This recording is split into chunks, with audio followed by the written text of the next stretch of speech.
ಗಂಡನ ಜೋಪಾನ ಮಾಡೆ ನಮ್ಮವ್ವ.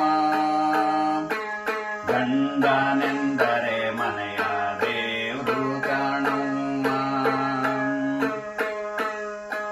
ಬೆಳಗಾಗಿ ನೀನೇಳು ಪತಿ ಪಾದ ಸೇವೆ ಮಾಡು.